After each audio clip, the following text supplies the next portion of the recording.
Brought by Shuriken Music. T'envoies du son, engagement d'HK, on fait tourner le ballon comme l'Atlético. On mène le game, on lâche pas le ballon en un an, 90% possession. 4ème minute, c'est l'heure du briquet. Thiago va faire gestuer tous les cerveaux.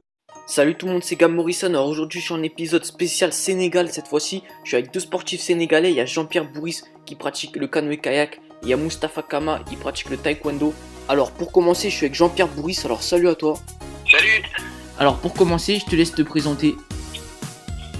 Ouais, donc je m'appelle Jean-Pierre Bourris, j'ai 21 ans, je suis athlète de haut niveau en canoë slalom et j'ai représenté le Sénégal qui est mon pays d'adoption aux Jeux de Rio.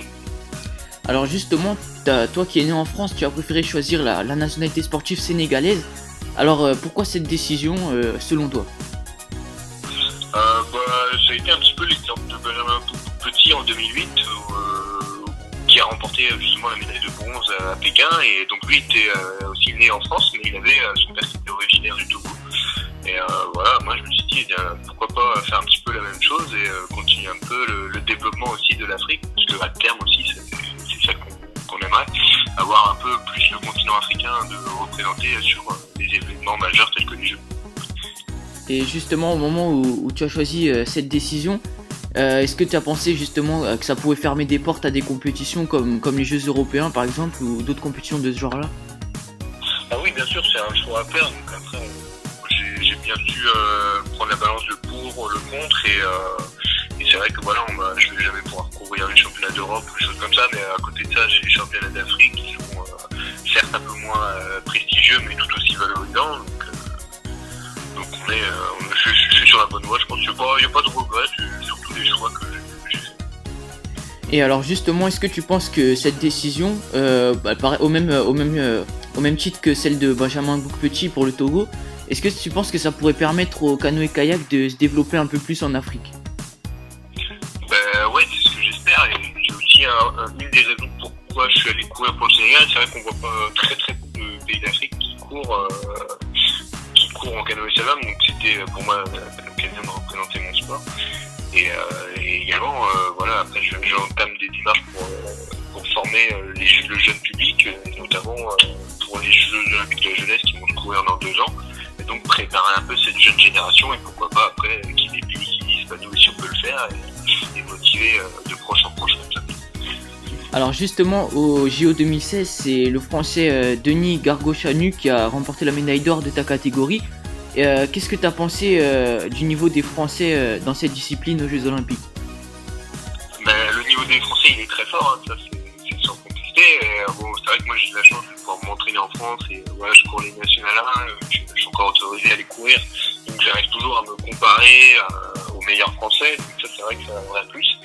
Mais ouais, bien sûr, c'était pas prévisible, mais on pouvait s'y attendre. Denis Gargo, c'est vraiment quelqu'un de très très fort, et il a toute sa place sur le podium. Et voilà, comme ça, dans les prochaines années aussi, je vais pouvoir un peu continuer à bien me confronter et me comparer avec les kayaks français qui sont la référence dans cette catégorie. Et justement, est-ce que tu es satisfait de tes résultats au JO 2016?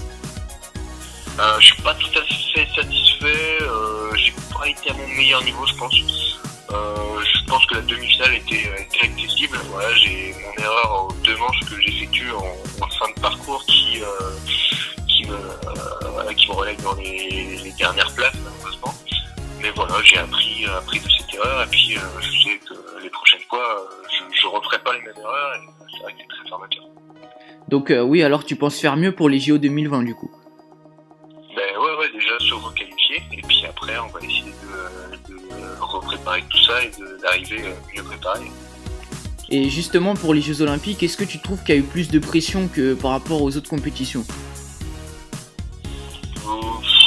Sincèrement, je l'ai pas trop ressenti, peut-être parce qu'il y avait un peu moins de monde attendu dans les tribunes et des choses comme ça. Mais ça passe tellement vite entre le moment où on arrive à Rio, là, et on a 1 semaine et demie pour se préparer, 2 semaines pour se préparer à la compétition. Ça passe extrêmement vite, et c'est vrai qu'on n'a pas... Enfin, moi j'ai pas eu le temps de stresser ou de choses comme ça, donc ça c'est plutôt bien passé sur ce point de vue-là, en fait. Le côté stress et des choses comme ça. Et la dernière question de l'interview, est-ce que tu as d'autres sports préférés? D'autres sports préférés, ouais, j'aime bien faire du VTT assez régulièrement et j'ai déjà fait du tennis quand j'étais un petit peu plus jeune. Voilà, ça me déplaît pas de temps en temps d'aller taper quelques balles et puis ouais, voilà, en gros c'est ça. Puis tout ce qui est un peu sport de glisse, des choses comme ça, hockey sur glace et tout, c'est une bonne sensation et j'aime bien. Ça permet de toujours retrouver un petit peu de glisse comme le kayak dans ces sports-là. Ok, alors maintenant on va passer au deuxième sportif de cette interview. Il s'agit de Mustafa Kama, il fait du taekwondo. Alors pour commencer, je vais le laisser se présenter lui aussi. Je m'appelle Mustafa Kama. Je suis membre de l'équipe nationale du taekwondo du Sénégal. En même temps étudiant en banque finance assurance. Voilà. Alors ouais, déjà tu as participé au championnat du monde 2015. Ouais. Est-ce que tu es satisfait de ton parcours? Oui, je suis satisfait de mon parcours parce que c'était la première participation pour moi au championnat du monde. Donc c'était pour moi pour aller juste pour avoir de l'expérience et j'ai eu à gagner mon premier combat. Donc je dis que le résultat était satisfaisant pour moi parce que je venais de démarrer et c'était bien pour moi quand même. Alors selon toi, qu'est-ce qui s'est passé pour perdre le deuxième combat? Est-ce que c'était selon toi parce que l'adversaire était plus dur ou alors t'as manqué de performance? Selon toi, qu'est-ce qui s'est passé exactement? Oui, je peux dire que c'était le manque d'expérience parce que c'était la première fois, comme j'ai dit, que je participe à une compétition de cette envergure. Donc c'était pas facile aussi. J'ai eu à me corriger sur les erreurs que j'avais fait parce que j'ai perdu face à un Colombien au dernier moment parce qu'il menait le combat jusqu'au dernier round. À 30 secondes, j'ai commencé à me réveiller et du coup voilà, c'était la fin du match et c'était dur pour moi pour revenir au score. Ah ok, d'accord. Alors sinon, est-ce que tu t'as trouvé qu'il y avait un peu plus de pression pour les championnats du monde que pour les autres compétitions? En ce moment, j'ai beaucoup de pression parce que je peux dire que presque tout le peuple sénégalais maintenant commence à voir mes performances et du coup ça va être plus difficile pour moi parce que certes je commence à avoir de l'expérience parce qu'après j'ai eu à participer à des Open, des compétitions et tout. Donc voilà, avec le ranking maintenant je suis 12e mondial, donc beaucoup de gens maintenant me regardent ce que je fais parce que voilà quoi, chaque fois quand on voit quelqu'un qui essaie de remonter, les gens font focus sur lui pour essayer de savoir comment le contrecarrer avant le championnat du monde ou bien à ses jeux.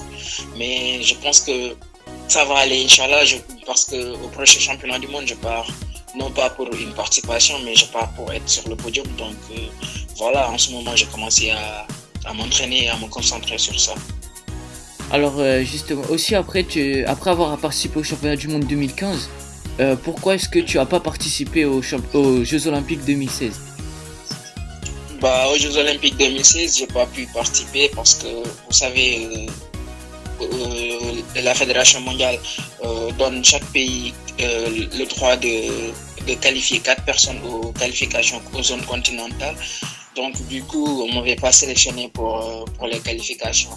On était, je peux dire, trois hommes à pouvoir participer à ces Jeux, mais le coach a préféré choisir les 2 boursiers olympiques, à savoir Baledje et Goram Kare, puisqu'ils étaient boursiers olympiques en ce moment et il fallait les amener parce que moi j'étais pas en ce moment boursier olympique.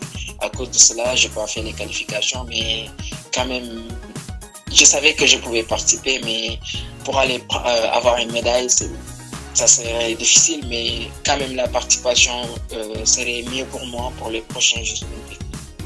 Oui, alors les prochains Jeux Olympiques, est-ce que tu as des objectifs un peu? Oui, même si j'ai jamais participé aux Jeux Olympiques, mais en 2020, je pars pas pour juste une présentation symbolique, non. Mais je pars pour être sur le podium pour offrir à mon pays une 2e médaille olympique. Donc, c'est pourquoi en ce moment, j'ai commencé à m'entraîner, j'ai commencé ma préparation olympique dès à présent en Allemagne avec le centre qu'on appelle Taekwondo Competence Center, dirigé par Marcus Kollefol. Du coup, j'ai intégré ce centre le mois d'octobre pour essayer de faire une bonne préparation pour ces Jeux Olympiques. Alors, est-ce que tu as des futures compétitions qui sont prévues?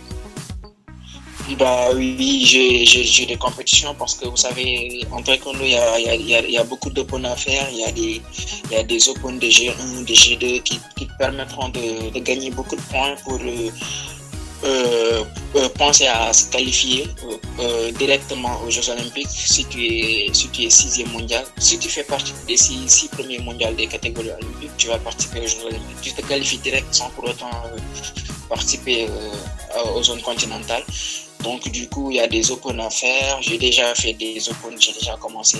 Mais ça me reste beaucoup d'open à faire. Ça démarre le 22 janvier. Et maintenant, je peux dire que toute l'année, chaque semaine, il y aura des open.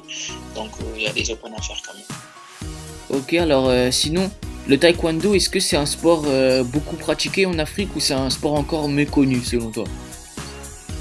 Bah, le taekwondo, c'est un sport très connu en Afrique parce que maintenant, je peux dire que si on voit les médailles olympiques africaines, on peut dire que les 80% sont des taekwondoïstes. Donc, on peut dire que voilà, maintenant, on commence à le connaître. Maintenant, dans chaque pays, il y a une fédération de taekwondo. Donc, je dirais même, il y a plus de licenciés en taekwondo que dans le foot.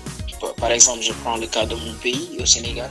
Il y a plus de licenciés en taekwondo que le football. Donc, je peux dire que ce n'est plus un sport méconnu, mais il est très connu dans l'Afrique. Ah d'accord, bien vu, ça je savais pas, tu vois. Alors sinon, comment tu as découvert le taekwondo? Le taekwondo, je l'ai découvert grâce à mon papa. Parce qu'on avait un oncle qui partait aux entraînements tout le temps. Mon papa lui a dit que voilà, puisque tu pars tout le temps aux entraînements, mes enfants, eux, ils partent à l'école tout le temps et c'est pas bien de rester tout le temps à la maison. Du coup, je veux que tu les amènes avec eux pour qu'ils puissent s'intégrer avec d'autres personnes et tout ça. C'est pourquoi on a commencé à faire le taekwondo. Ah ok, d'accord. Alors sinon, la dernière question, est-ce que tu as d'autres sports préférés? Bah oui. À part le taekwondo, je préfère le football et le basket. Parce que je sais bien jouer le football, je sais bien jouer le basket. Donc je peux dire que ce sont mes sports préférés en ce moment à part le taekwondo. Ok, bah merci à toi Mustapha pour ta participation à l'interview. Ok, merci bien, c'est gentil. Y'a pas de soucis, puis on se retrouve tous la prochaine fois pour une nouvelle vidéo. Salut à tous. Vous étiez petits, gros, on visera la tête. Y'a une descente, mon équipe elle est prête. Et puis Netzo, mauvais et le comportement. Violent et le département. On s'introduit dans ton appartement. T'es pas là quand ça fait, dis-moi pourquoi tu mens. Les meilleurs dans tous les compartiments. Caillasse, les keufs du haut des bâtiments.